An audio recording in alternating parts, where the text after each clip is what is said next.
Olá, seja muito bem-vindo ao assunto do dia desta quarta-feira. Estamos juntos em mais uma edição do programa aqui no canal 14.1, a sua Rede Brasil de Comunicação. Muito obrigado a você que nos acompanha todos os dias. Obrigado pelo carinho de sempre e também pela audiência. E deixa eu agradecer também a você que nos assiste através do nosso site redebrasiloficial.com.br. Também muito obrigado a você que nos acompanha através do YouTube, youtube.com, e lá você coloca a Rede Brasil Oficial e acompanha toda a programação da Rede Brasil de Comunicação. Vou pedir um favor a você, olha só, avisa a todo mundo que o assunto do dia já está no ar e que hoje vamos aprender um pouco mais sobre catarata, do diagnóstico ao tratamento. E a catarata é uma doença ocular caracterizada pelo comprometimento do cristalino, que é a lente natural do olho, que vai perdendo a transparência e começa a ficar opaca. Fica opaco, né? E sem o tratamento adequado, este problema ele pode levar progressivamente à perda parcial ou total da visão. Mas antes, a doença ela provoca alguns sintomas como a vista embaçada, a forte sensibilidade à luz também, e a gente destaca que cerca de 51% dos casos de cegueira no mundo são causados pela catarata. Aqui no nosso país, quase 28% dos casos da perda de visão em idosos tem origem na catarata, isso segundo dados da Organização Mundial da Saúde. E para nos ajudar a entender mais sobre o tema, vamos conversar hoje aqui no nosso estúdio com o Dr. Gerber Caracciolo. Ele é oftalmologista do Instituto de Olhos do Recife e também especialista em catarata e em refrativo. Também aqui no nosso estúdio vamos conversar com o Dr. Wagner Lira. Dr. Wagner, ele é oftalmologista, especialista em córnea e catarata. Então, daqui a pouquinho a gente vai bater um papo bem especial com os convidados de hoje, mas a partir de agora vamos conferir juntos uma reportagem especial que conta como a aposentada Márcia Thelma, ela descobriu a catarata e tratou, essa doença. Vamos acompanhar todo o passo a passo a partir de agora. Confira! Dona Márcia tem 67 anos, há 5 ela tentou renovar a carteira de habilitação e conseguiu, mas precisou daquele esforço básico na visão. Foi então que ela descobriu que tinha catarata num grau bem avançado e nos 2 olhos. Quando eu fui renovar minha habilitação, a médica que me examinou disse que eu estava com um princípio de catarata. Ao longo dos anos foi piorando, minha visão foi piorando cada vez mais. Eu evitei de dirigir à noite, porque principalmente à noite eu não enxergava, né? E depois fui para o meu oculista, o oculista que me atende, que é aqui do IOR, e ele me disse que realmente eu estava com catarata, que o olho esquerdo estava um pouco pior e que precisava ir para a cirurgia. Enxergava tudo borrado. É como se eu tivesse uma nata, um véu branco na frente dos olhos. Então é horrível. Eu gosto muito de ler. Eu não estava conseguindo ler. A catarata é uma doença bastante comum nos idosos. Os primeiros sintomas costumam aparecer a partir dos 60 anos de idade. Catarata é uma alteração do cristalino, que é uma lente interna que todos nós temos. Então, essa lente ela é transparente quando a gente é jovem e por volta dos 60 anos ela vai começando a perder essa transparência. Vai ficando a coloração mais amarelada. No início, isso não interfere tanto na quantidade de visão. O paciente, a gente consegue ajustar os óculos do paciente, ele continua enxergando 100%, mas com a progressão da doença, a gente vai perder na qualidade. Então, é aquele paciente que começa a ter dificuldade de dirigir à noite, tem mais ofuscamento com as luzes noturnas, e também a gente começa a perder as nuances das cores. Isso anteriormente da gente começar a ter perda de visão mesmo. Após algumas consultas, Dona Márcia foi encaminhada para uma cirurgia e retirou a catarata do olho esquerdo. Cirurgiada há 15 dias, ela conta que o procedimento foi rápido e a recuperação também. Na verdade, uma cirurgia de catarata dura entre 15 e 30 minutos e a recuperação mais ou menos uma semana. Agora eu estou vendo muito bem com o olho esquerdo. O direito eu ainda vou fazer. Falta operar o direito, né? Mas como é que está a qualidade desse olho esquerdo agora? 100%, estou enxergando tudo. Se eu fechar o olho assim, eu vejo tudo. A cirurgia, hoje a gente faz uma incisão no olho, normalmente por baixo da pálpebra, a incisão em torno de 2,5, 3 milímetros. Já é a incisão que a gente chama autocelante, ou seja, a gente não muito pequena e não precisa fazer, normalmente a gente não sutura. Então, a gente faz a incisão, esse aparelho entra, ele fragmenta e aspira essa catarata e a gente coloca a lente intraocular, que é vulgarmente conhecido como cristalino. Aí são as lentes intraoculares que vão devolver a transparência que a catarata levou e hoje a gente compensa, se não totalmente, mas uma boa parte do grau que o paciente usava anteriormente. E o pós-operatório, com maiores restrições, vamos dizer assim, na primeira semana. A restrição é não fazer um esforço físico importante, não dormir sobre o olho, evitar de dirigir nos primeiros dias, mas nada que precise ficar em cima de uma cama, parado, ou só assistindo televisão. Segundo a Organização Mundial da Saúde, a catarata é a maior causa de cegueira reversível do mundo. Dependendo do caso, a visão pode voltar ao normal após a cirurgia. Por isso é tão importante visitar um oftalmologista periodicamente. Não tem uma forma de prevenir. A gente sabe que hoje a proteção através dos raios de UVA, UVB, né, da luz azul, que hoje tem se falado bastante, é uma das formas que a gente tem para talvez postergar um pouco mais o aparecimento da catarata. Mas é uma patologia própria do envelhecimento. Então, todos nós vamos ter catarata. Uns mais precoces, outros mais tardios. Mas não tem, efetivamente, um colírio, um exercício, um óculos especial que vai evitar de você desenvolver essa catarata.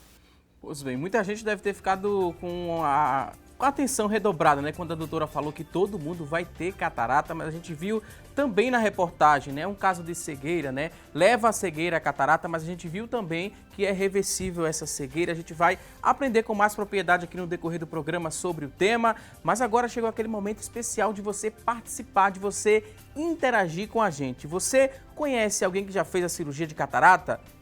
É a pergunta da nossa enquete de hoje e a partir de agora vamos lançar a nossa enquete aqui na nossa tela para você que está em casa já interagir conosco. Chegou o momento de você ligar para a gente.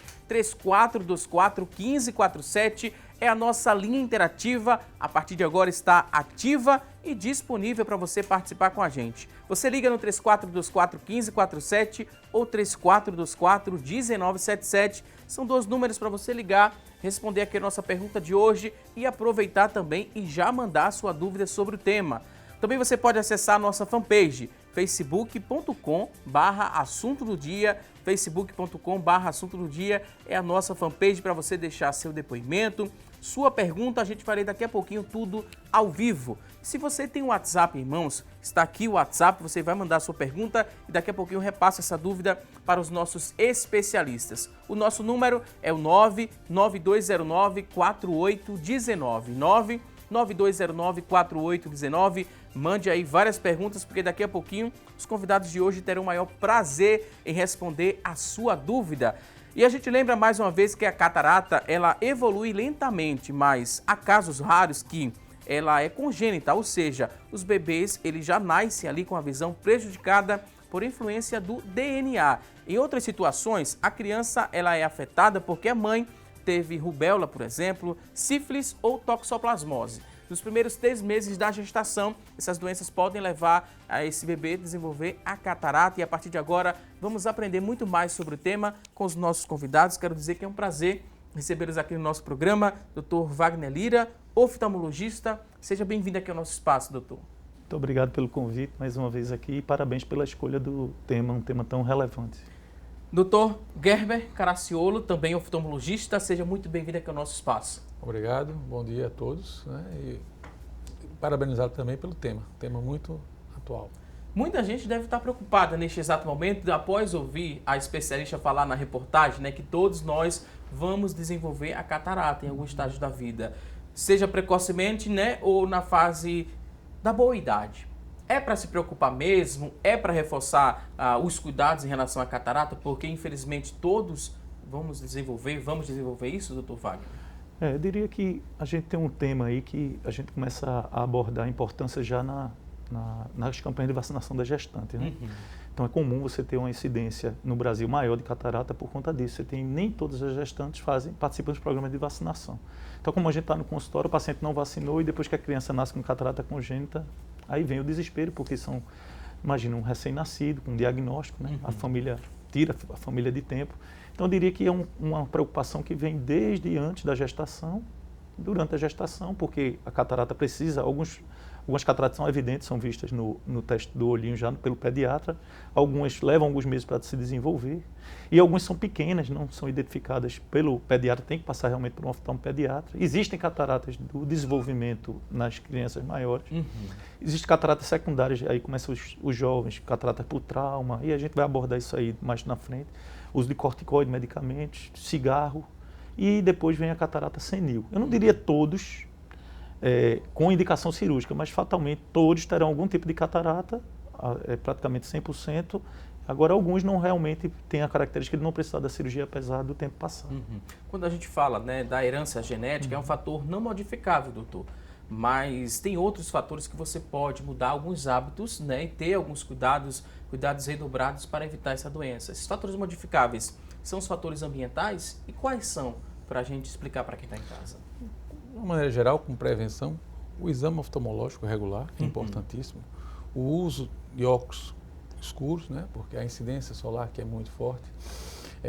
Uma boa alimentação, a base de vitaminas, sais minerais, né? Hoje tem trabalhos que mostram que a vitamina C, ela retarda um pouco mais esse processo.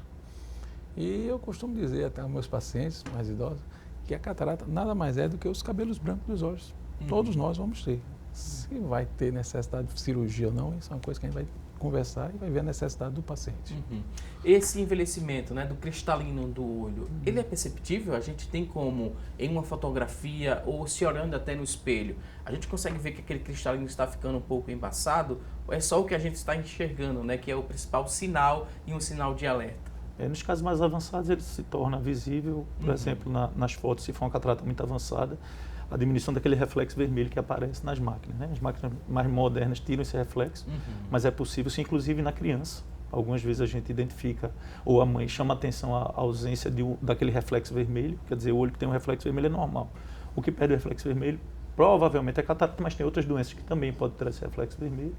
Mas, em geral, a catarata ela só é identificável no exame de lâmpada de Fender, que é aquele exame onde a gente encosta o queixo, e sob dilatação pupilar. É importantíssima a dilatação da pupila, porque algumas vezes a catarata está localizada numa situação mais profunda que aquele exame superficial não consegue identificar. Então é fundamental. E hoje com aquele aparelho de triagem, no qual a gente não usa mais o retinoscópio, então às vezes tem uma catarata específica subcapsular que se você não tiver aquele exame mais antigo da retinoscopia e não dilatar, alguns pacientes passam com diagnóstico batido. Quando se trata, né, da catarata congênita, apenas o teste do olhinho é suficiente, doutor, para acender um alerta e buscar uma investigação maior? Como o Wagner falou, às vezes passa batido, porque o pediatra normalmente ele faz só com a lanterna ou oftalmoscópio. E aí cabe aos pais estar observando. A criança é uma criança que você vai ver que ela tem dificuldade em engatear, ela tropeça, bate nas coisas, né? Não consegue, às vezes, pegar pequenos objetos. Então, os pais têm que estar sempre alertas. O senhor também alertou a população, né, de procurar uma regularidade a visita ao oftalmologista. Regularidade, quando se trata dessa especialidade, vocês consideram de quanto tempo, né, essa regularidade? 6 em 6 meses, a cada 1 ano essa visita? Se o exame estiver normal, eu acho que 1 ano é ideal. É o ideal, né? Agora, uma criança deve começar a fazer o exame sempre, a partir dos 6 meses, eu acho que ele deve começar a fazer o exame e, se aparecer alguma coisa, intensificar mais, né? Principalmente na fase pré-escolar. É muito importante ser vigilante. Eu concordo com o Gerber, esse retorno anual, né? Às vezes a pessoa faz, não, estou sem dinheiro para comprar o óculos, acha que vincula muito o oftalmologista ao óculos, mas a gente sabe que no exame completo você vai medir a pressão, ver o fundo de olho e algumas vezes o problema surge imperceptível para o paciente. Então essa regularidade importantíssima que ele está falando, né? Eu só abriria um parênteses, alguns pacientes que são olho único, que têm glaucoma, né? Aí algumas exceções à regra, a gente acaba de forma cautelar pedindo para o paciente retornar a cada 3 ou 6 meses só por questão de prevenção. Mas eu acho que 1 ano realmente é o tempo médio ideal. A gente falou no começo do programa também, doutor, em relação ao número de 51% dos casos de cegueira no nosso mundo, né? No mundo, são causados pela catarata. Essas pessoas que chegaram até esses estágios de cegueira, é porque não teve acesso ao oftalmologista para tomar cuidados e ver se existia a possibilidade de fazer uma cirurgia, por exemplo? A questão da educação é importante, né? Porque a pessoa bem informada, ela vai se prevenir, né? A questão socioeconômica, esse número é muito mais gritante nos países em desenvolvimento e subdesenvolvidos, né? Sem dúvida alguma, porque inclusive existe uma falha, não vou dizer uma falha, mas um déficit no sistema de saúde público. A gente não consegue a demanda, suprir a demanda. A gente falou também, doutor Wagner, que 28% dos casos aqui no nosso país de perda da visão em idosos, 28% foi por conta da catarata que causou essa cegueira. E trazendo para a nossa realidade, mais perto de nós, 28% é um número muito expressivo. Preocupa vocês? Você está falando de 1/4 da população, né? Agora, uma coisa que é importante ressaltar é que, diferente de algumas outras doenças, como retinopatia diabética, que a gente vai abordar fatalmente aí, glaucoma, você tem Gerber opera há muitos anos e sabe que a gente tem pacientes que têm 20 anos, ou por temor, ou porque não teve acesso, ou porque não quis operar. E se ele não tiver mais nada fora a catarata, é comum, mesmo após anos ou décadas, você opera e o paciente recupera a visão. Então é bom a gente segmentar os pacientes em relação à cegueira reversível, que a catarata é a maior causa de cegueira reversível no mundo. Ou seja, você tem 1/4 da população que tem a cegueira, mas que pode recuperar. Então é relevante abordar isso. Enquanto que os pacientes que têm as causas de cegueira, seja por glaucoma, retinopatia diabética, que é um problema gravíssimo, esse, se realmente perder a visão, né, que não precisa ser só totalmente cego, não, viu? A gente fala que em cegueira legal, uma visão a partir de qual você tem para ele está vendo, mas para a gente sabe que até para ir para as legislações ele é considerado um cego, chamado cego legal. Então essas causas irreversíveis preocupam muito mais que a catarata. Agora, obviamente, a catarata, quando está instalada, você passa, ela é muito grande, você passa a não acompanhar o nervo óptico, ou seja, o paciente tem glaucoma, você não consegue ver como é que ele está evoluindo. O diabético, você não consegue ver o fundo de olho. Então acaba que esse problema pode gerar outros problemas associados por falta de segmento adequado. Do diagnóstico até essa cirurgia, né, nesse intervalo, tem algum tratamento alternativo para ver se aquela catarata ela diminui e a gente precise nem fazer, né, essa cirurgia mais à frente, doutor? Olha, diminuir, não, né? Mas existem algumas medidas que a gente pode utilizar porque o paciente não quer operar por algum motivo ou porque a qualidade de visão está satisfatória para ele, porque cada um tem, o que eu diria, uma exigência visual. A sua exigência visual é um pouco diferente da minha. Então, a gente pode prescrever o óculos e o paciente ficar satisfeito. Em crianças, a gente pode manter dilatado um tempo, né? E observa até a pessoa seguir. Mas se a pessoa tem catarata, fatalmente ela vai evoluir para uma obstrução da visão que a gente vai ter que fazer a cirurgia. E ninguém quer perder a visão, né? Existe ainda essa resistência, muita gente resiste com medo, né, por desconhecer a cirurgia, porque não é muito invasiva não, doutor Wagner. Ocorre o receio por vários motivos, né? Você tem veiculado na televisão, geralmente, os casos negativos, né? Quando você tem um problema de infecção que pode acontecer, a mídia veicula, mas a abordagem da cirurgia, do êxito, a gente vê esporadicamente. Então, acaba alertando negativamente a população. Mas, obviamente, qualquer procedimento cirúrgico tem complicações, mas a gente pode falar com toda segurança que não é só o médico, é numa clínica apropriada, com a equipe apropriada, com o médico habilitado, você tem uma cirurgia que as complicações tendem a zero. Não estou falando que é 0% de complicações, mas elas tendem a zero, que é o quê? Você opera milhares de pessoas para poder ter uma complicação. Isso é o que acaba acontecendo. Só que para aquele indivíduo, que foi o que foi acometido, foi 100%. Então, obviamente, quando o paciente vem falar em cirurgia, a gente pode chegar e dizer que a cirurgia é isenta de complicação. É verdade. E uma coisa interessante, eu tenho muito no meu consultório, o paciente de idade, ele vai fazer a prova do Detran e ele é reprovado. O cara vem com medo, ele está com medo, mas como ele quer a carteira de motorista, porque infelizmente na nossa sociedade, o idoso com carteira de motorista, ele se sente mais independente. Então ele assume a coragem e vai operar. E muitos descobrem assim, porque a Márcia, né, que uma a gente grande acompanhou parcela na reportagem, assim. foi, né, fazendo a renovação da carteira de habilitação. Mas isso tem um motivo, né? A instalação lenta. Alguns pacientes diabéticos, que a catarata evolui rápido, ele nota. Mas uma instalação lenta e progressiva, o paciente chega muitas vezes com a catarata marrom, a gente dizendo, só a catarata está grande, mas eu vejo tudo. Quer dizer, ele só vai perceber o quanto está ruim depois da cirurgia. Gerber sabe o que é isso. Você chega no pós-operatório, ele olha para você e fala, doutor, eu estava cego, não sabia. Por quê? Porque a instalação lenta é diferente de uma coisa que se instala abruptamente. Como um trauma. O paciente leva um trauma, com uma semana, 30 dias, ele não vai estar vendo por aquele olho. Exatamente. Aí ele vem problema, né? Agora a gente vai àquele rápido intervalo para você beber uma água, tomar um cafezinho e aguardar a gente. Até já!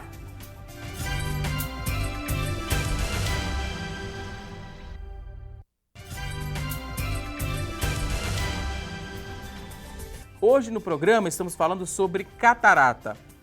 E agora tem as notícias da internet sobre o assunto. E a Tânia Silva é quem vai trazer essas informações a partir de agora. Olá, Tânia Silva! Olá, um ótimo dia para vocês que nos acompanham nesta quarta-feira. E para vocês que nos acompanham, o destaque de hoje é da revista Saúde Abril, a surpreendente evolução no tratamento da catarata. De acordo com dados da Organização Mundial de Saúde, há cerca de 20 milhões de pessoas cegas no mundo por causa da catarata. Esse número pode passar a marca de mais de 32 milhões de pessoas no mundo até 2020. Apesar de ser uma doença que acomete principalmente pessoas acima dos 60 anos de idade, a catarata pode aparecer inclusive entre os recém-nascidos. Ela pode ser identificada num teste do olhinho, que é feito logo após o nascimento do bebê. A catarata é a principal causa de cegueira reversível no mundo. A cirurgia de catarata é o procedimento mais realizado no mundo da área de oftalmologia. Equipamentos e metodologias estão em constante evolução para que o paciente tenha o melhor resultado. Especialistas garantem que é uma operação, uma cirurgia bastante segura e rápida. Agora a gente volta ao estúdio. Muito obrigado a Tânia Silva. Daqui a pouquinho a gente fala mais sobre a cirurgia, mas agora vamos falar sobre prevenção, porque a melhor forma de prevenir a catarata é proteger os olhos da exposição solar, como bem aprendemos aqui no nosso programa. Para isso, é preciso, você usar óculos escuros com regularidade, isso é fundamental. Também é muito importante você evitar luzes fortes em telas de celulares e também na televisão, o que também pode ajudar a aliviar os sintomas quando a doença ela já está instalada. São mudanças de hábito que você que está em casa pode fazer, pode colocar em prática, tanto para evitar quanto também para você minimizar os efeitos, já que você já tem a doença instalada. Se você usar óculos de sol, também evitar tablets e a televisão, isso vai ajudar você a minimizar essa irritação. Chega a irritar, doutor, quando a gente fica muito exposto ao sol? É uma das características, doutor Wagner? Por alguns motivos, Um dos principais é o ressecamento ocular da mucosa. Outro é o que a gente chama de conjuntivite actínica, por exposição à radiação, que pode estar tanto a vermelhidão na conjuntiva como lesão na córnea, que é a ceratite. E a própria radiação, Lembrando que entre usar um óculos com uma qualidade ruim, é melhor ficar sem óculos. Então é sempre importante checar a qualidade. Aqui no Brasil a gente só consegue, quando consegue acima de 90% de proteção para UVA e UVB já é muito bom, mas nos Estados Unidos a gente tem vários óculos já chegando a 99% a 100% de proteção para esse tipo de radiação. A preocupação excessiva com a estética, naquele óculos bonito, com um preço mais interessante, o que Wagner isso aí vai custar caro mais na frente. O que frente. Wagner falou é extremamente importante. Antes de procurar um óculos bonito, procurar um óculos com lente com qualidade, que ela tenha filtro UVA e UVB. A maioria desses óculos que vendem na praia, que vendem, não, é de qualidade questionável. Vamos seguir para aprender um pouco mais sobre os fatores de risco agora para a catarata. A gente separou aqui uma tela com vários tópicos, vou ler aqui esses tópicos e vocês vão nos ajudando, explicando mais sobre esses fatores de risco para a doença. O primeiro fator de risco insignificante é a idade, É um fator de risco para a doença a partir de que idade mais ou menos? A gente falou na faixa etária, a gente falou muito em idosos, que é muito recorrente a doença, mas a gente poderia classificar a partir de que idade existe esse fator de risco? A partir dos 50 ou não? Mais para frente um pouquinho? Você considerando catarata senil, você vai considerar acima de 60, 65 anos, só que a gente observa que já acima de 50 anos, como a população, dentro de uma população que, como o Gerber falou, que tem uma demanda visual maior, as pessoas mais diferenciadas, que precisam da visão perfeita, acima de 50 anos, alguns pacientes têm uma catarata chamada incipiente, que é a pequena, E esses pacientes, quando tem um grau um pouco maior associado, a gente acaba indicando, mesmo sem ter tanta baixa de visão, porque primeiro ele consegue hoje, com alguns tipos de lente, corrigir, além da catarata, a refração dele, deixando ele com a visão boa, tanto o astigmatismo como a vista cansada, a gente consegue fazer isso. Como pela própria demanda dele, né? O paciente motorista, por exemplo, profissional, um piloto de avião, ele não pode ter a visão mais ou menos. Então nesses casos, acaba a gente indicando a cirurgia, mesmo com a catarata menor, mais precocemente. Ótima explicação. A gente segue para aprender aqui o outro tópico, doutor. Dr. Gerber agora vai explicar para a gente as doenças infecciosas nos olhos. Essas doenças de repetição são fatores de risco também para a catarata? Sem dúvida alguma. Eu poderia citar aqui as uveites, né? São doenças que acomodam o músculo ciliar, a parte ciliar do olho, e pode provocar isso. E essas doenças a gente acaba tratando com o uso de corticoides, que também pode acelerar, né? Doenças como comum nas mães, né? Toxoplasmose e sarampo pode também ocasionar essas cataratas nas crianças, nos fetos, né? A conjuntivite também, a gente poderia dizer que é uma infecção que pode causar catarata também, se for de repetição, ou não? Não, né, doutor? seria mais consequência do uso da medicação, porque como nossa população tem o hábito de se automedicar e pode usar medicações à base de corticoide, e aquelas pessoas mais sensíveis podem desenvolver. E o que é que a gente pode fazer para cuidar bem desses olhos? Evitar a automedicação, né, de colocar colírios e corticoides nos olhos. O que mais a gente pode fazer para cuidar bem desses olhos, doutor? Uma aguinha morna ou gelada, ou uma água, às vezes até com açúcar, que a gente vê muita gente falando, quando tem uma certa irritação. Isso aí não vai fazer mal. Uma água gelada nunca faz mal. Não faz não, né? Desde que a água seja previamente fervida ou filtrada, né? O pessoal tem o hábito de colocar soro fisiológico. Também pode. Não faz mal, né? Na realidade, aquilo é água salgada, mas tudo bem, pode ser. Mas o mais importante é, aquilo que eu falei, o exame frequente, uma boa alimentação, né? Com sais minerais, né? Evitar bebidas alcoólicas em excesso, né? O uso do óculos, como a gente já falou, isso aí protege. Ótima explicação. Na sequência tem outro fator de risco que a gente vai aprender agora, o diabetes, né? E esse é muito significativo, né, doutor Wagner? Esse fator de risco para catarata. Esse aí é bem relevante, né? Porque a gente tem dois tipos de diabetes. O diabetes tipo 1, o paciente, mesmo usando insulina, eles costumam ter picos de aumento de glicose, né? De hiperglicemia. Isso faz com que, mesmo que ele seja muito bem controlado ao longo do tempo, o cristalino ele se ressente e o paciente tende a ter catarata mais precoce, né? Mas aí a gente abre o parênteses aqui, quando a gente está falando aqui, Gerber, falando também de prevenção, entra aí uma coisa a mais, que é sempre fazer o exame sob dilatação, mapeamento da retina, pesquisa de lesões iniciais de retinopatia diabética. Isso por uma coisa muito simples, que a gente quer que ele destacou. A catarata dá uma cegueira reversível. Se você tiver uma doença grave ocasionada no olho pelo diabetes, em geral a gente consegue, em alguns casos, estacionar, mas não voltar ao que era a visão antes, entendeu? Então o paciente diabético ele tem que ter esse cuidado ao longo da vida, desenvolve realmente catarata mais cedo e também uns cuidados a mais no pós-operatório, porque são pacientes que podem ter edema na retina, edema de mácula, então a gente acaba, os colírios a gente prolongando um pouquinho mais, né? Ele tem que estar com a glicose bem controlada na hora da cirurgia para não ter um risco maior de infecção. Então, realmente são pacientes assim, que demandam um conjunto de medidas para que ele tenha uma recuperação visual plena.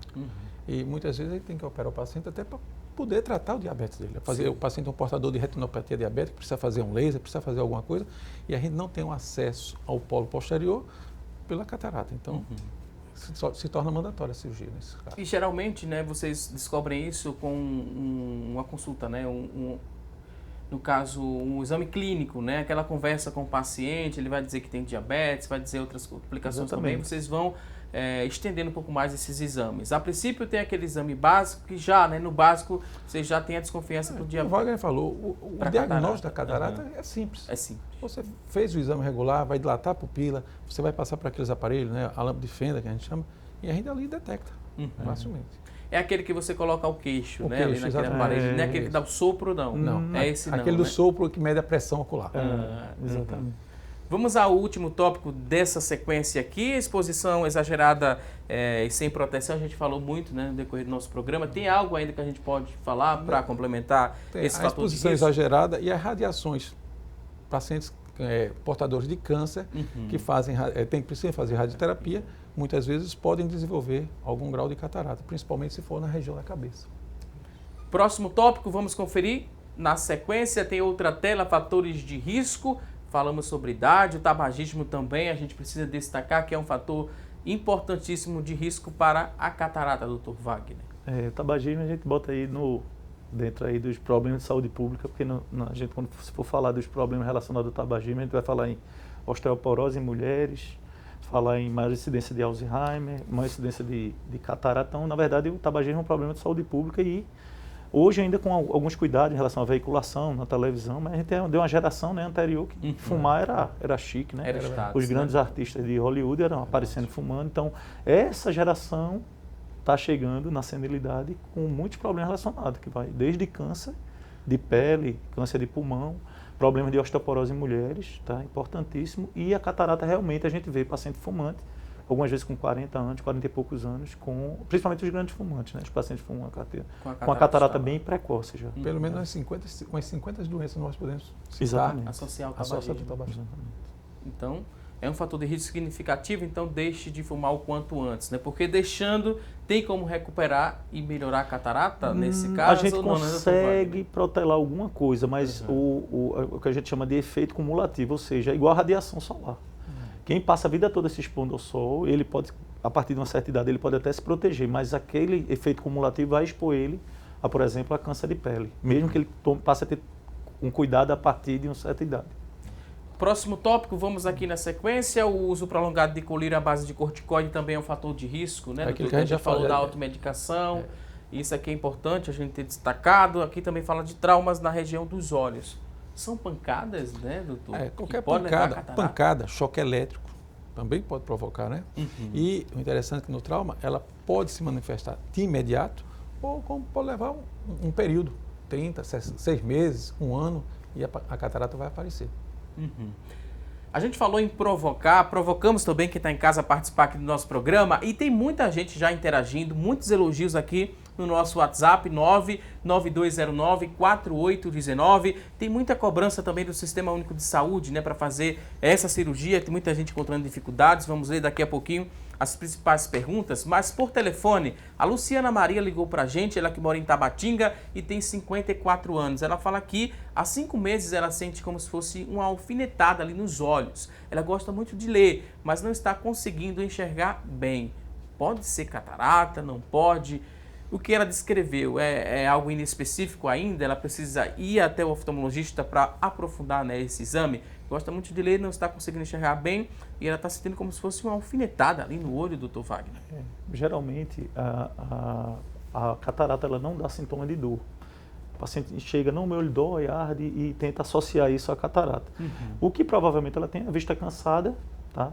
E um ressecamento, assim, chamado assim, dos olhos secos, que dá a ceratite e dá muita dor. É muito comum mais em mulheres, a partir de alteração hormonal, as mulheres têm mais olho seco que os homens. Então, essa sensação de ardência e queimor, quando a gente está lendo, a gente pisca menos, pela concentração. É verdade. E esse ato de piscar menos faz com que o olho resseque mais. Mas isso não quer dizer que ela tenha catarata também. Então, e às vezes as coisas coexistem. Então, ela precisa ter uma avaliação para saber o que está causando a dor e o que está causando a baixa de visual. Porque pode ser, às vezes, só um problema de óculos e corrigir o problema dela, né? A próxima pergunta vem lá de Tegipió. Eliette Soares, tem 70 anos, ligou para a gente. Ela disse que tem diabetes, fez a cirurgia de catarata em um dos olhos e conseguiu enxergar muito bem nos primeiros dias, mas logo após os olhos começaram a encher de água. Fui até o oftalmologista e ele me disse que estou com glaucoma. O que é que eu devo fazer? Primeira coisa, ela tem que manter o acompanhamento, tá certo? E é aquilo que a gente citou desde o início, a catarata é apenas uma entidade. A gente tem que verificar se o paciente é portador de diabetes, se é de glaucoma, e é por isso que muitas vezes a cirurgia pode não dar certo, né? A pessoa está esperando, tem uma expectativa muito grande, mas ela tem um problema de base, no caso aí o glaucoma, que pode ter comprometido o nervo óptico. E é comum descobrir o glaucoma só após a cirurgia da catarata? Não, Pode acontecer infelizmente, glaucoma é uma patologia que só se descobre fazendo o exame oftalmológico. Porque a gente faz a medida da pressão ocular. Então, esse negócio de só usar o óculos, comprar um óculos, você está perdendo o momento de fazer um exame e fazer até diagnosticar uma catarata, um glaucoma, um diabetes e uma outra doença. Vou pedir licença aqui aos nossos convidados, vamos fazer um rápido intervalo. Você que está em casa, tem perguntas aqui, quer participar do programa? 99209-4819 é o nosso WhatsApp. Você escreve sua pergunta, daqui a pouco a gente volta e responde a sua dúvida com os nossos especialistas. Até já!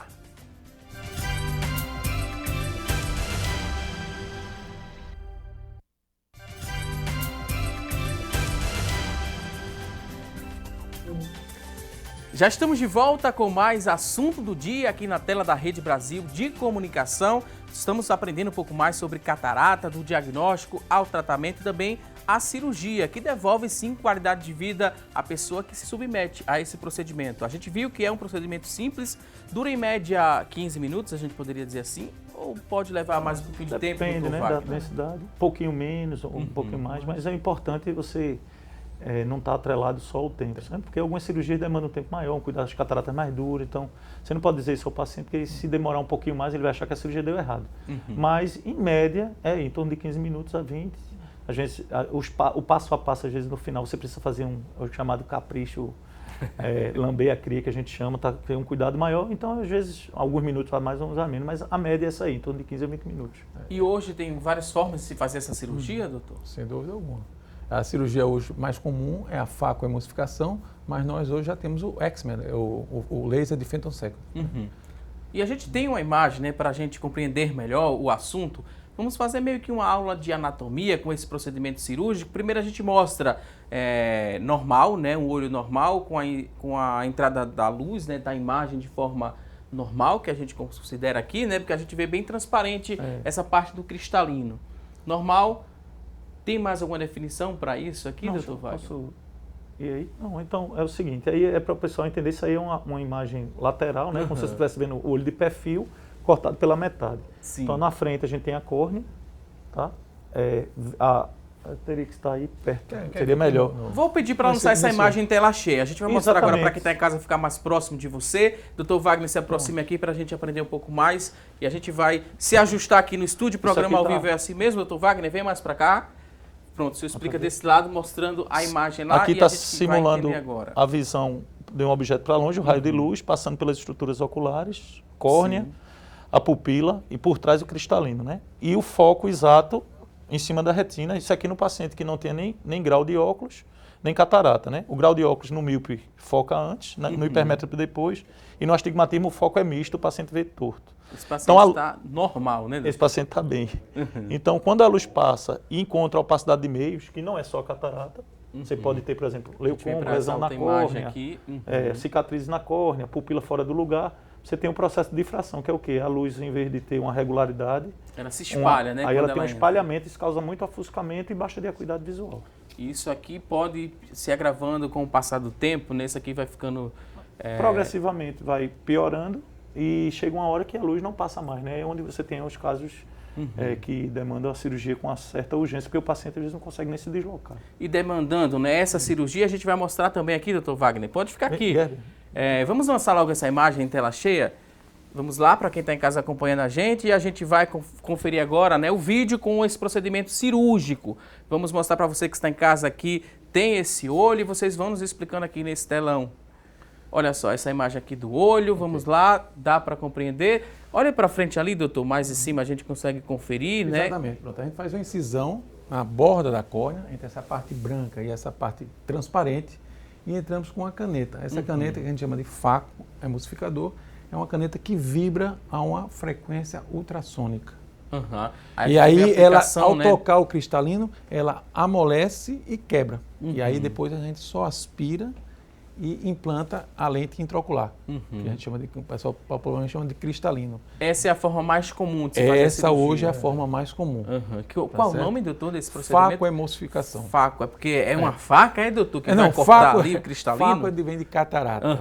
E ele emulsifica, ele amolece, né? E torna, né? E esse outro procedimento? Esse é um procedimento posterior à cirurgia de catarata, que seria o laser. A gente faz gerando essas imagens e mostrando para quem está em casa, aí o cristalino, né, saudável. Aí você pode ir descrevendo, doutor, essa imagem que a gente está acompanhando. Pronto.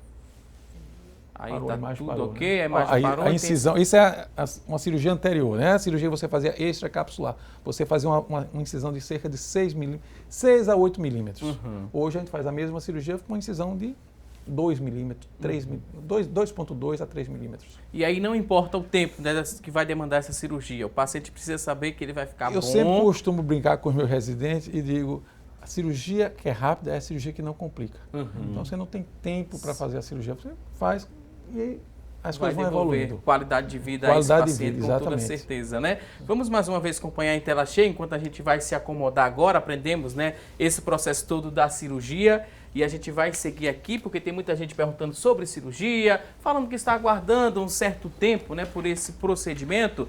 E a gente confere aí nessas imagens, né, a colocação desse cristalino, né? Olha só, vocês implantam, né? Tiram o que está embaçado, né? Que não tem mais serventia, entre aspas, e colocam ele está opacificado, a gente emulsifica, aspira aquele conteúdo e implanta uma lente intraocular. Temos aqui também, né, esse olho em 3D. Um olho esquemático aqui em 3D. Dá para a gente explicar mais coisas sobre esse procedimento, se tratando de catarata? Vamos abrir aqui o olho. Aqui é a córnea. Pode colocar mais próximo, pode segurar. Pronto. Se quiser ajuda, também está aqui para ajudar. Mostrado ali em detalhes, né, a gente a consegue córnea, mostrar. né, isso? Existe a pupila, né? E por trás da pupila tem essa estrutura discoide, que é o cristalino. Esse aí é o cristalino. Esse é o famoso cristalino. Esse cristalino, ele é ligado 360 graus a um músculo, um chamado músculo ciliar. Então, uma pessoa com 20 anos, 25 anos, ela vê para longe e para perto sem dificuldade, porque esse músculo ele vai relaxar ou vai contrair, vai funcionar exatamente como um zoom de uma câmera fotográfica. Sim. Quando a gente chega aos 40 anos, esse músculo para de funcionar. É por isso que muitas pessoas, depois dos 40 anos, continuam até enxergando bem para longe, mas para perto está ficando difícil. É quando a gente passa o óculos, para presbiopia. E é importante também a gente destacar que, né, após os 40 anos, se você é exposto aos fatores de risco que a gente acabou de mostrar para quem está em casa, aí fica mais fácil, né, e mais rápido você desenvolver a catarata. Isso. Aproximadamente 20% dos pacientes abaixo de 65 anos podem desenvolver algum grau de catarata. Tá certo? Pós-cirúrgico, vamos falar agora um pouquinho do pós-cirúrgico? Já fez a cirurgia, o paciente recebeu alta, né? Com quanto tempo ele já começa a enxergar? Saindo ali da mesa de cirurgia, ele já tem essa mudança, né? Essa mudança significativa, ou requer alguns dias para ele começar a voltar a enxergar normalmente? Dependendo da catarata, tem casos que acabou a cirurgia, o paciente levanta, estou vendo tudo. Está vendo tudo, porque a catarata estava completamente opaca, a gente fez a cirurgia tranquila, sem nenhuma complicação, ele não tem outra patologia a não ser a catarata, ele levanta e diz, doutor, já estou vendo tudo. É impressionante. Aí, do pós-cirúrgico, precisa ter algum cuidado a mais, um cuidado redobrado?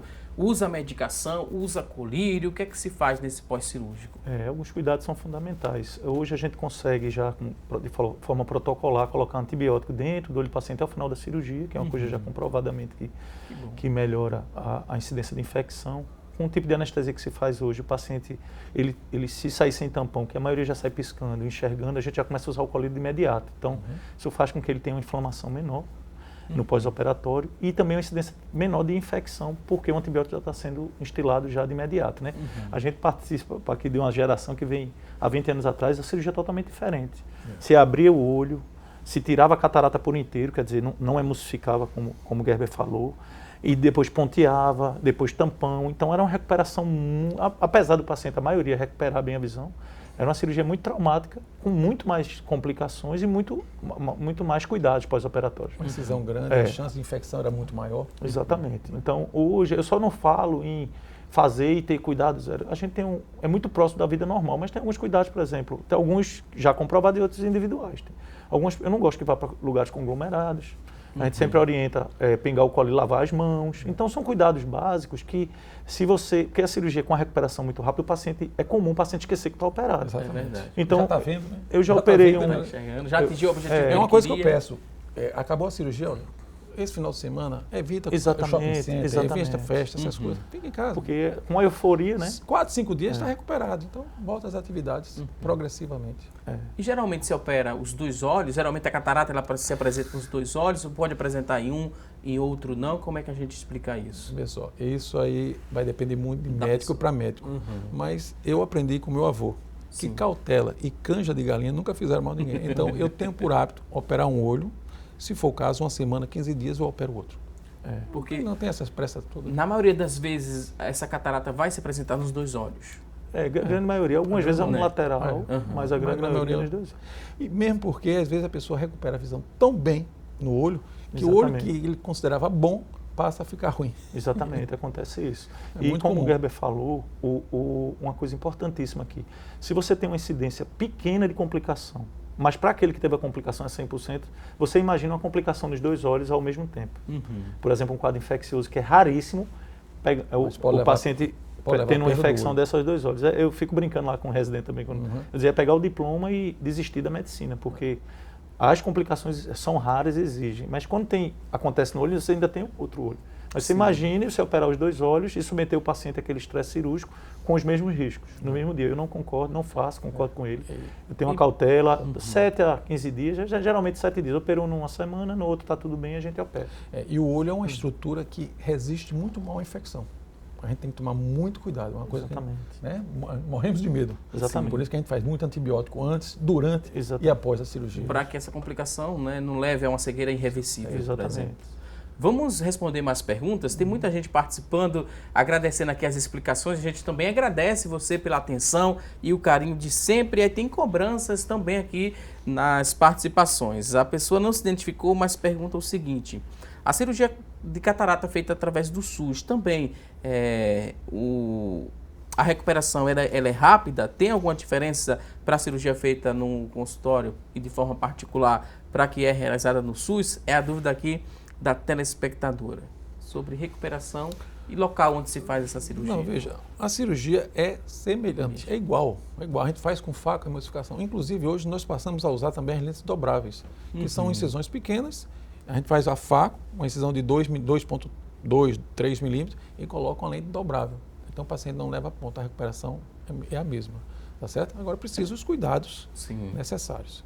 A pergunta da sequência agora é da Edinaura. Ela mora em Prazeres e ela disse que a mãe dela, a Maria Alaide, tem 89 anos e operou de catarata há mais ou menos 10 anos. Hoje, ela se queixa de uma dor forte no olho que foi operada. Ela fez a cirurgia apenas um olho e ela sente muita dor nesse olho.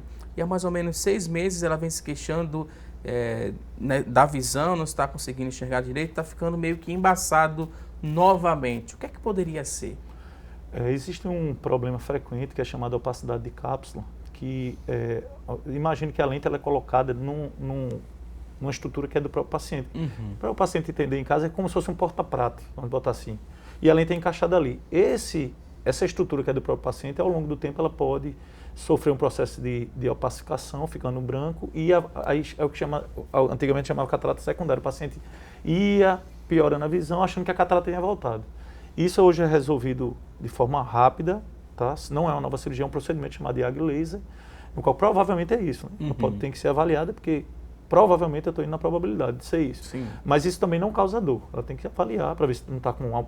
Às vezes o glaucoma não dá sintoma, mas quando chega num ponto muito alto, paciente com a pressão de 60, 70 intraocular pode causar dor, ressecamento ocular. Então, a causa da dor provavelmente não tem relação com a baixa de visão dela. E com a cirurgia. A cirurgia de 10 anos. E tem que examinar, às vezes, a sutura. Antigamente se fazia sutura, pode ser sutura frouxa, solta. E essa opacificação começa a ocorrer, essa opacificação que é secundária que a Ivana falou, começa a ocorrer 1 ano e meio a 3 anos após a cirurgia, mas tem pacientes que podem. Vamos à próxima pergunta, doutor Gerber.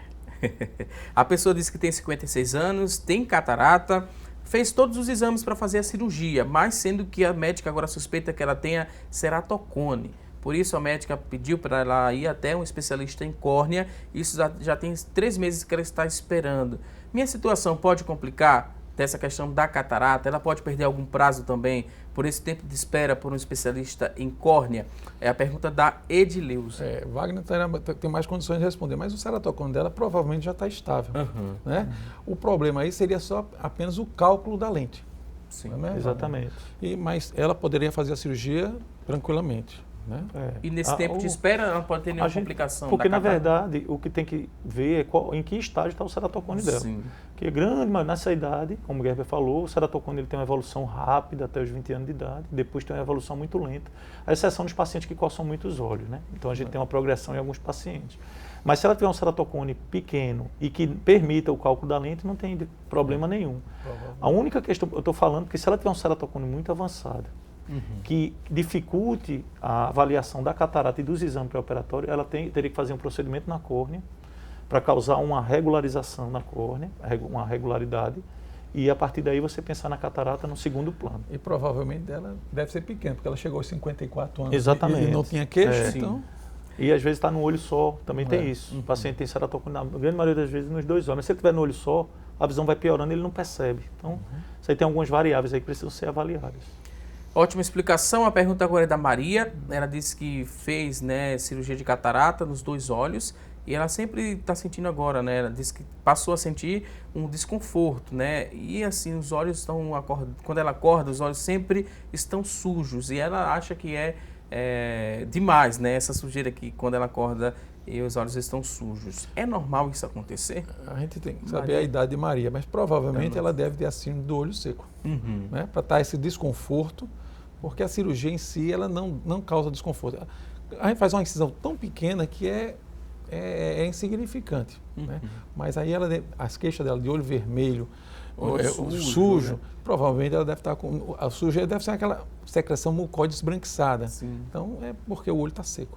Precisa uma lubrificação, precisa uma avaliação com o especialista. Novamente. Próxima pergunta da Yara. Yara quer saber o seguinte: a minha mãe tem diabetes e ela diz que nos olhos, né, vive jorrando ali um tipo de água e depois um tipo, meio que um líquido parecido com sangue. Ela diz que é sangue, ela descreve aqui, melhor falando. Ela está fazendo exames para tentar uma cirurgia. Será que pode dar certo? Ela já perdeu a visão de um olho e do outro ela enxerga quase nada.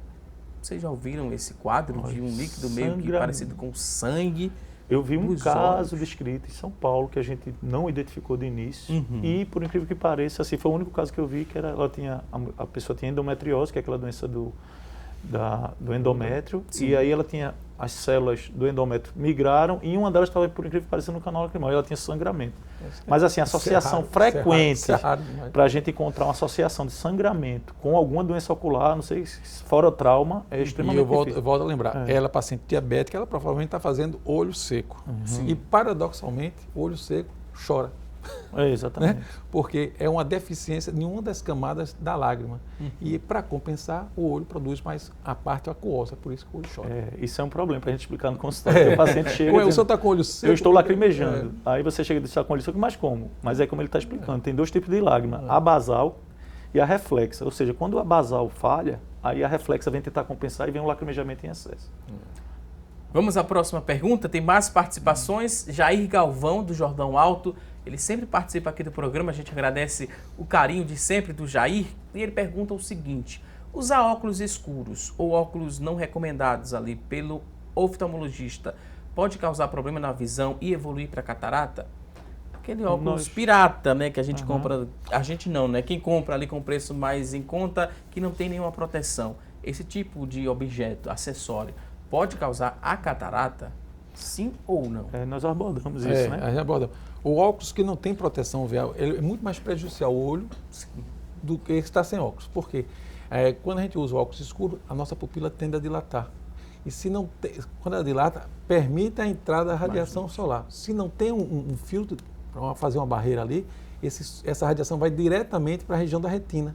E aí pode prejudicar realmente. Então, se o bolso está apertado, é melhor não usar óculos. Outra coisa, o uso daqueles óculos de farmácia, o grau, o mal que ele faz é exatamente a falta de você não ir a um especialista. Então, você perdeu aquele momento de fazer um exame, saber se está com a pressão ocular, se está com a retinopatia, se tem alguma alteração da retina. Vamos a mais perguntas. Agora no WhatsApp, a Glauci de Carvalho, ela mora aqui no Recife, tem 64 anos. Ela foi ao especialista e ele pediu para fazer um ultrassom e foi detectada ali a catarata. E após, né, saber que está com catarata no estágio avançado, ela foi indicada a fazer vários exames e aqui ela descreve vários exames. São todos esses exames que eu preciso fazer para ser cirurgiada? Vocês têm noção? Ela listou. Ela fala de ultrassom, biometria ultrassônica, fala também do PAN, né? O PAM. Na realidade, a gente faz alguns exames que são fundamentais. Uhum. A ceratoscopia, porque a gente tem que avaliar o estado dessa córnea, e vai ajudar, junto com a biometria, porque o que é que o exame faz? Ele faz medidas do diâmetro anterior e posterior do olho, medida da curvatura do olho, a medida da profundidade da câmera e do cristalino, e existe um algoritmo que calcula a lente. Então a gente vai saber mais ou menos qual é a lente que a gente vai colocar no paciente. Outros exames que são necessários, o PAN na realidade é medida do potencial visual da pessoa. Então a gente faz uma avaliação da retina e vai ter um prognóstico visual. Tá certo? E o ultrassom é necessário quando o paciente a gente não consegue visualizar o fundinho. Obviamente, o que ele está falando é importantíssimo para a gente. Imagina o paciente que já não enxergava bem desde a infância. Aí tem uma catarata que se sobrepõe ao problema. Então você opera ele esperando que ele vai ter uma visão normal, mas ele nunca teve. Sim. Então o PAN serve para isso, porque é um instrumento de percepção da realidade do paciente e jurídica para a gente. Porque o paciente pode dizer, minha visão não melhorou o que eu queria, mas a gente tem uma proteção aí. De como era antes. O exame, como o Gerber disse, esse cálculo é feito de forma minuciosa. Então a gente tem vários parâmetros dos exames. A ultrassonografia provavelmente está relacionada à catarata mais densa dela, tá? Mas hoje a gente também faz ultrassom, mesmo quando a gente consegue ver o fundo de olho, porque alguns pacientes, você sabe que tem mosca volante, que é aquela mosquinha. E ele não está percebendo. Então, depois que a gente opera, que ele começa a ver melhor, ele percebe a mosca volante e acha que foi induzido pela sua cirurgia. Mas a ultrassom mostra que já estava lá, a mosquinha lá no fundo de olho. Então, a gente acaba se cercando também os exames para ajudar o paciente e poder elucidar. Porque se o paciente chegar e disser, eu operei, doutor, não tinha mosca volante, essas mosquinhas. Porque, na verdade, aquilo é um sinal de que ele está vendo melhor, porque ele começa a ver as imperfeições do campo. Mas quando ele afirma que foi causado pela cirurgia, a gente tem um ultrassom mostrando que as mosquinhas já estão lá. Então, na verdade, os exames vão beneficiar ele e também resguardar o médico que está prestando o serviço. Então, na dúvida, acredite, né? 100% Exatamente, nesse especialista, que ele sabe o melhor para devolver a você qualidade de vida, devolver a sua visão, porque a gente aprendeu aqui no decorrer do programa que a catarata é causa de cegueira, mas de uma cegueira reversível através da cirurgia. Vou pedir licença mais uma vez aos convidados, a gente agora vai a um rápido intervalo, daqui a pouquinho a gente volta e vai trazer outras explicações sobre o tema. Até já!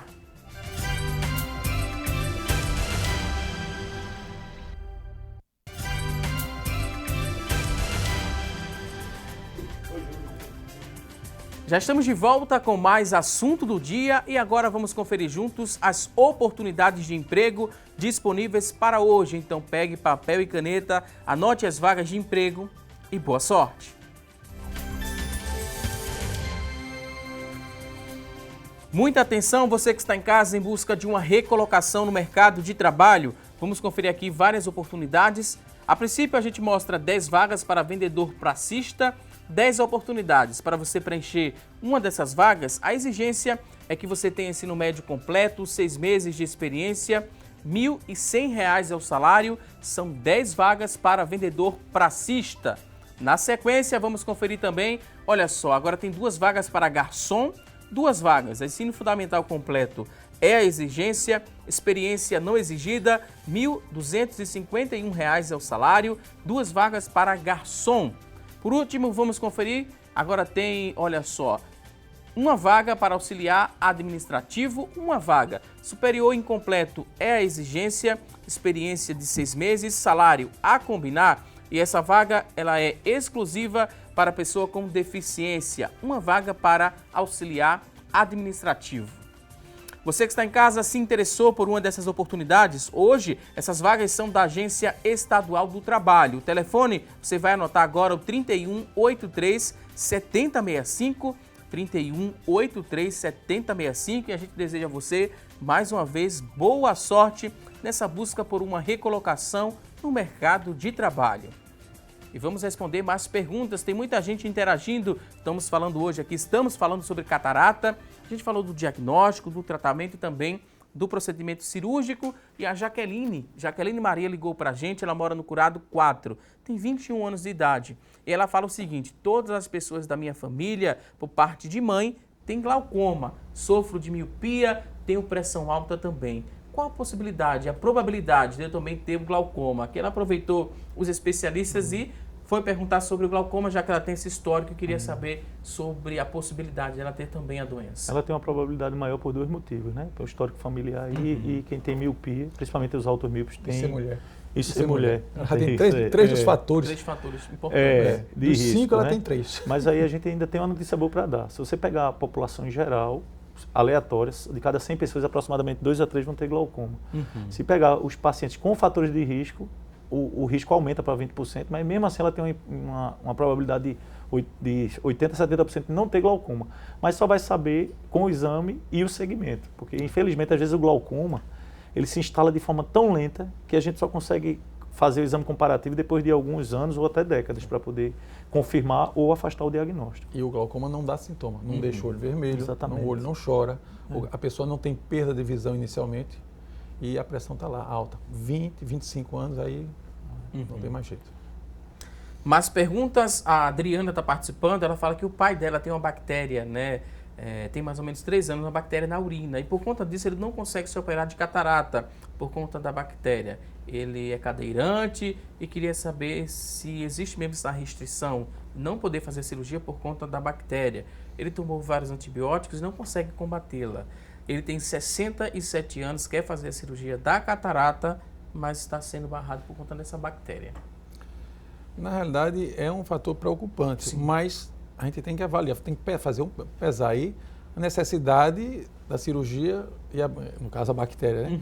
Então ele tem um cuidado maior. O médico assistente vai passar a prescrição e vai tomar um cuidado maior, se cercar de certas proteções para ele e para o paciente, para poder realizar. Temos outra participação agora da Severina, que tem 71 anos, foi até o oftalmologista e teve o diagnóstico da catarata. Ela está tomando uma medicação, não sei se é tomando ou colocando, né? Não sei se é um colírio. Ela usa 3 a 4 vezes ao dia, deve ser colírio, né? De usar 3 Adaptes. É um colírio. É um lubrificante. É bom para catarata mesmo ou é só um paliativo, ela pergunta? Não interfere muito na evolução da catarata, mas se ela está em programação, é importante, todos os exames que a gente falou aqui, ela está com a superfície restabelecida, do ponto de vista de olho seco. Porque se ela for fazer os exames com o olho seco, você perde a precisão dos exames realizados. Por exemplo, o cálculo da lente pode dar alterado, presença de astigmatismo que às vezes não tem. Então, a lubrificação é importante. Tá? No dia a dia a gente já passa, mas nessa avaliação pré-operatória com exames, não só às vezes com colírio, às vezes a gente passa até ômega 3, linhaça, para poder melhorar realmente e a gente ter uma precisão no cálculo da lente. Porque diferente do óculos, que se troca todo ano, a lente dentro do olho na cirurgia de catarata tem exceções, mas é para ser definitiva. Então a gente, se está falando uma coisa que é definitiva, não pode ter imperfeições, né, na avaliação pré-operatória. E precisa de uma manutenção logo após isso? Se é uma lente para usar em definitivo? É aquilo que nós falamos. Com o passar do tempo, a cápsula onde se apoia a lente, ela pode opacificar. Então a gente precisa de um acompanhamento. Tá certo? Próxima pergunta, a pessoa não se identificou, mas gostaria de saber o seguinte: quem tem glaucoma pode pegar peso na academia? Tem alguma restrição? E se colocar um cristalino, no caso cristalino é na cirurgia de catarata, ela pode também fazer atividade física? E ela queria saber o que é mais perigoso, o glaucoma ou a catarata, é a dúvida da telespectadora. Glaucoma, sem dúvida alguma. Mas o glaucoma não vai impedir ela de fazer ela vai ter uma vida perfeitamente normal, vai fazer academia. O importante é que ela mantenha o uso regular da medicação. Já então, resolve. E o acompanhamento regular também. Jadiael Lima está participando, ele fala que a mãe dele apresenta coceiras na região ocular e uma certa ardência, além de uma sensação, né, comparada à areia nos olhos. Esses sintomas, dá para a gente dizer? Nós já falamos, né? Se ela tem coceira, provavelmente ela pode ter um quadro alérgico, que é comum em atopia, que a gente chama que vem acompanhado de rinite, um quadro de prurido ocular, o paciente coça. Mas, em geral, o paciente, mulher, com a idade a partir dos 40 anos, com essa queixa de ardência, dor, em geral é síndrome do olho seco. Tá? É a grande maioria das vezes, mas isso cria-se um ciclo vicioso, porque a alergia causa o olho seco também, ou piora, E o olho seco piora o quadro de alergia pelo fato de você, quando cai poeira, você não tem a lágrima, que a lágrima tem essa função de lavar os olhos, né? Então é uma coisa causando a outra. Então se tiver as duas coisas, tem que tratar as duas coisas. Maria Francisca ligou pra gente, mora em Rio Doce, Olinda, tem 53 anos e falou que o marido de 74 anos foi fazer a cirurgia de catarata, mas não foi possível concluir a cirurgia. O oftalmologista disse que ele tinha sensibilidade nos olhos. O esposo ainda está com um tampão, né, esperando uma providência. O que é que podemos fazer? É normal, né, voltar para casa por ter apresentado sensibilidade nos olhos e ficar com o tampão? E pode ficar por quanto tempo com isso? Fica difícil de avaliar assim, né? Sim. Mas, veja, a cirurgia, apesar de ser muito segura, ela pode ter complicações. Por exemplo, uma das complicações é não colocar a lente, o cristalino, né? E a pessoa vai ter que usar óculos, ou então vai ter que programar uma outra cirurgia no segundo tempo para colocar esse cristalino, né? A infecção é sempre uma coisa que a gente tem que pensar, é evitar essa infecção. Realmente, nesse caso aí dele, Só o especialista só analisando, só examinando. Só examinando que vai... Porque o que o Gerber está falando, pode ser desde aumento agudo da pressão ocular até infecção. Os pacientes têm que ser vistos na urgência, ele não pode estar esperando em casa, né? Ele tem que ser, se não tiver serviço de urgência onde ele foi operado, ele procura os serviços que até, não sei se tem plano de saúde ou não tem, mas hoje a gente tem o serviço de pronto atendimento, tanto que presta serviço para o SUS como para a rede privada de saúde. Edmundo de Vitória de Santo Antão, ele fez uma cirurgia de correção de grau, não foi de catarata nem de glaucoma, correção de grau, mas continua com ambliopia, porque essa ambliopia, né, ela não corrige com a cirurgia? Não. Aí ele já foi mais além da catarata, aproveitou a ele é um oportunidade. portador de ambliopia. O que é ambliopia? É o paciente que nasceu com algum déficit visual, né, vamos dizer, um grau muito elevado, e esse olho não foi estimulado suficientemente. Então, esse olho é anatomicamente perfeito, mas na função visual, poderíamos dizer que é um olho preguiçoso. Ele tinha o grau, foi submetido à cirurgia, o grau provavelmente reduziu, mas como a função do olho é aquele olho preguiçoso, ele vai ver pouco. Tânia está participando agora, disse que tem catarata e a dúvida dela é a seguinte, referente ao tipo de lâmina, que deve ser a lente, né, que se fala.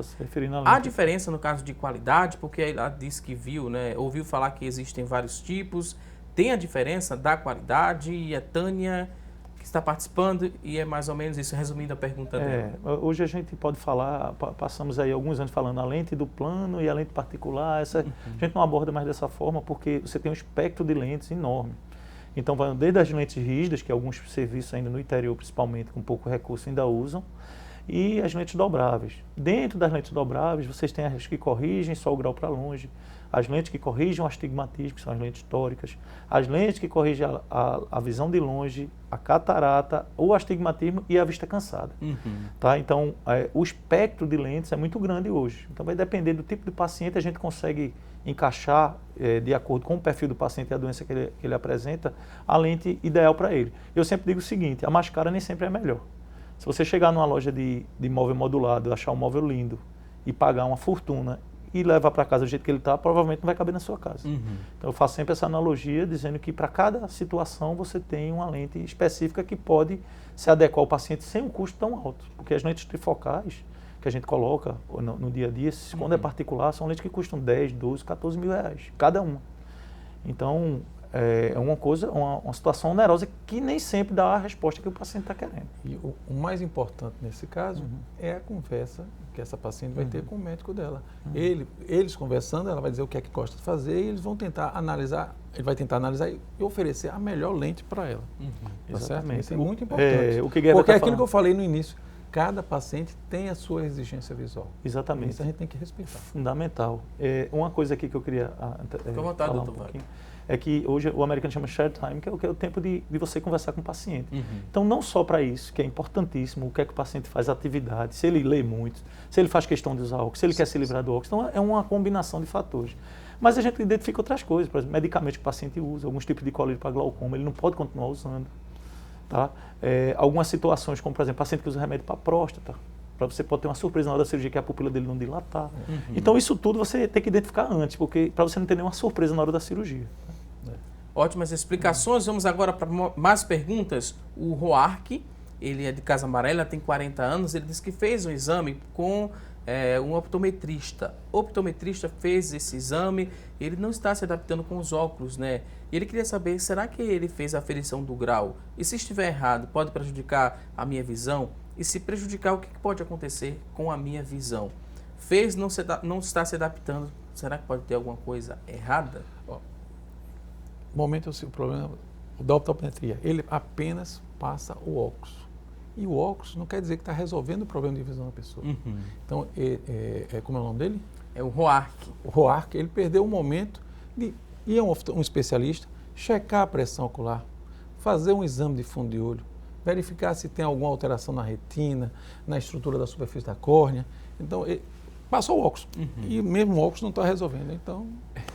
Isso é importante o que a está falando, porque hoje a gente meio que se ofende se chamar de oculista, né? Porque a gente, há um tempo atrás, associava sempre o médico oftalmologista ao passador de óculos, né? Sim. Só que quando a gente estuda muito para falar das doenças, das prevenções, dos tratamentos disponíveis, e quando se faz um exame só de óculos, você perde, como o Gerber falou, esse momento às vezes decisivo para a sua vida, de ter uma doença curável ou prevenível e que você perdeu o tempo de identificar. Vai que ele está com glaucoma. Sim, que não identificou. E aí mais à frente é que vai mostrar a consequência disso.